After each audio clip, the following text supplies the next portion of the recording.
வந்துட்டான்டா கரடி வாயன்.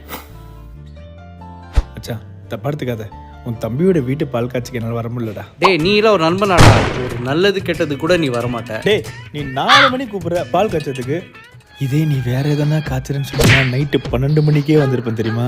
டேய் வேற ஏதாவது காய்ச்சனா நீயும் நானும் ஜெயிலுக்கு தான்டா போகணும். டேய் பால் காய்ச்சற விஷயம் தான்டா, அதுக்கே நான் இவ்வளோ பெரிய சீனை போட்டுட்டு இருக்கேன். டேய் பால் காய்ச்சறது எவ்வளோ ஒரு முக்கியமான விஷயம் தெரியுமா? ஒருத்தர் வாழ்நாளோட 30 வருஷத்தோட உழைப்பு. அது ஏன் காலையில் 4 மணிக்கு வைக்கிறாங்கன்னு தெரியுமா? அது பிரம்ம முகூர்த்தம்னு சொல்லுவாங்க. அந்த முகூர்த்தத்தில் என்ன பண்ணாலும் மேலும் மேலும் வளர்ச்சி வரும்னு அர்த்தம். அண்ட் பால்ன்றது சிம்பிள் ஆஃப் பியூரிட்டி. அது பொங்கி வரப்போது அதே மாதிரி வீட்டில் வெல்த்து சந்தோஷம் எல்லாமே பொங்கி வரும்ன்றது அதோட அர்த்தம். இந்த மாதிரி ஒரு நல்ல தருணத்தில் நண்பர்கள் எல்லாமே கூட இருந்தால் அதுதான்டா சந்தோஷம். டேய் நான் பால் காய்ச்சற விஷயம் மட்டும்தான்டா கேட்டேன், அதுக்கு ஏன்டா 2 மணி நேரம் எனக்கு பாடம் எடுத்தேன்? மச்சான் விசேஷத்தான் வர முடியல, வேற எதுவும் விஷயம் இல்லையா? டேய் நீ எல்லாம் திருந்தவே மாட்டியாடா.